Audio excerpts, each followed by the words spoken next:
Pulp Fiction is a 1994 crime film written and directed by Quentin Tarantino, who also appears in a cameo role. The film consists of three interlocking stories that revolve around a mysterious briefcase, a boxer who double crossed a mob boss, and two hitmen who have philosophical conversations. The film is known for its non linear narrative, witty dialogue, pop culture, references, graphic violence, and dark humor. Pulp Fiction is widely regarded as one of the best films of all time and a landmark in cinema history. It won the Palme d'Or at Cannes Film Festival and was nominated for 7 Academy Awards, including Best Picture, Best Director, Best Original Screenplay, and Best Actor for John Travolta. It also won an Oscar for Best Original Screenplay for Tarantino and Roger Avary. The film has influenced countless filmmakers and genres and has spawned a cult following. Pulp Fiction is also one of the most critically acclaimed films of all time.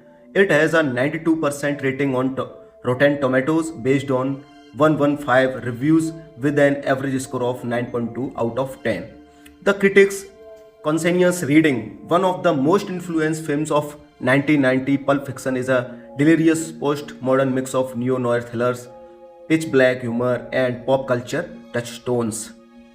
But I thought Pulp Fiction was a masterpiece of filmmaking. I enjoyed the witty and clever dialogue, the memorable characters, the unpredictable twists and turns, and the stylish direction.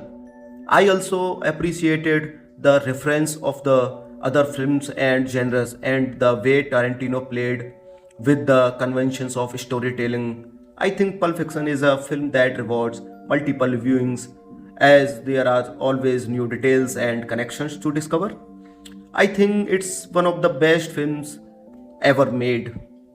Well, I suppose some people might find Pulp Fiction too violent, too vulgar, too long, or too self-indulgent.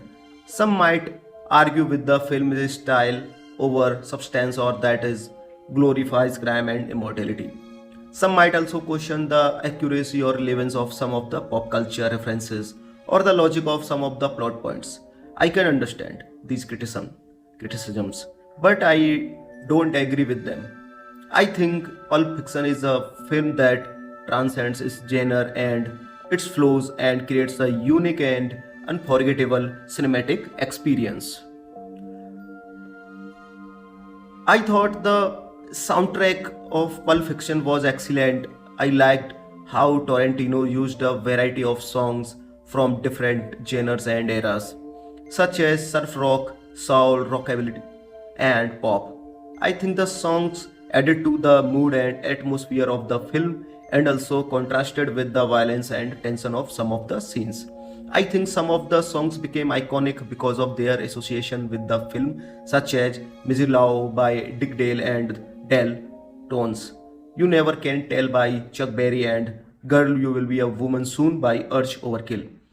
I think the soundtrack of Pulp Fiction is one of the best in film history. Pulp Fiction is a movie that has many interesting facts and trivia associated with it. Here are some of them. The movie was inspired by the pulp magazine of the 1930 and 1940, which featured stories of crime, violence, and sex printed on cheap paper. The movie's title card mimics the style of these magazines. The movie's non-linear narrative was influenced by the novel The Last Good Kiss by James Crumley, which also features three interlocking stories that are told out of order. The movie's opening and closing scenes take place in a diner called Hawthorne Grill, which was a real restaurant in Los Angeles that closed in 1996.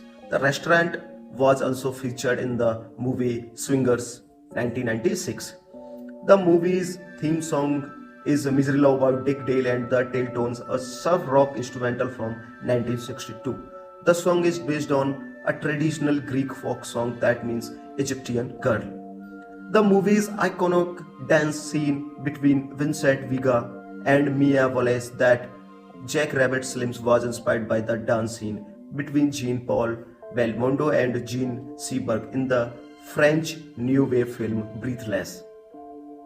The movie's mysterious briefcase, which contains something that glows when opened, was a homage to the film Kiss Me Deadly, which also features a glowing briefcase that contains a nuclear device. Some fans have speculated that the briefcase contains the soul of Merciless Wallace, or gold bars, or an Oscar statue. The movie's character of Winston the Wolf was written specifically for Catil by Quentin Tarantino. Catil was also one of the producers of the movie and helped Tarantino secure funding and casting for the project. The movie's character of Vincent Vega is brother of Vic Vega, who appears in Tarantino's previous film Reservoir Dogs. Tarantino had planned to make a prequel film called Double V Vega, which would feature both brothers, but scrapped the idea because both actors were too old to play younger versions of themselves.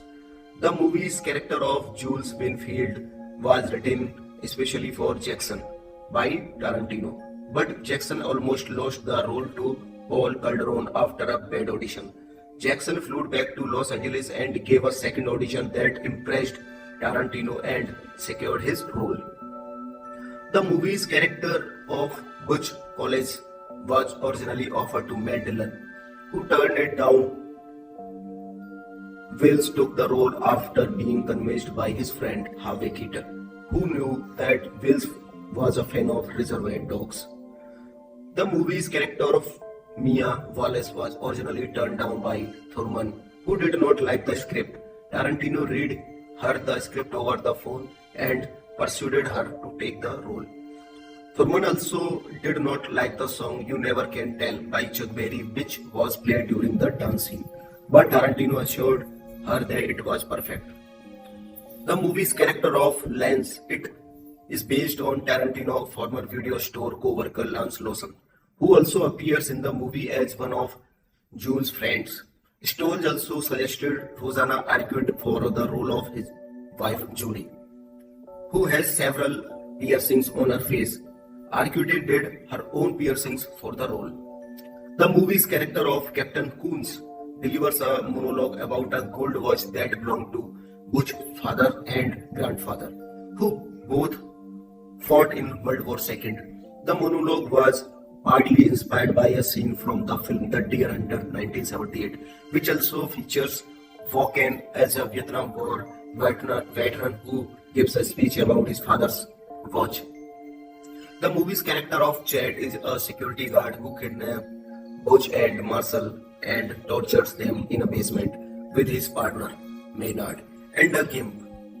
Chad's motorcycle is called Grace, which is a reference to the film Easy Rider, which features a motorcycle named Grace Slick.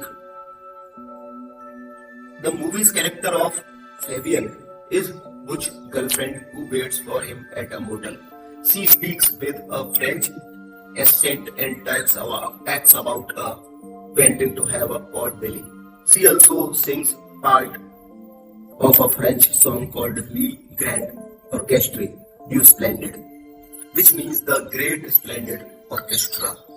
I hope you like the movie review of Pulp Fiction. If you like the video, then don't forget to subscribe. Thank you.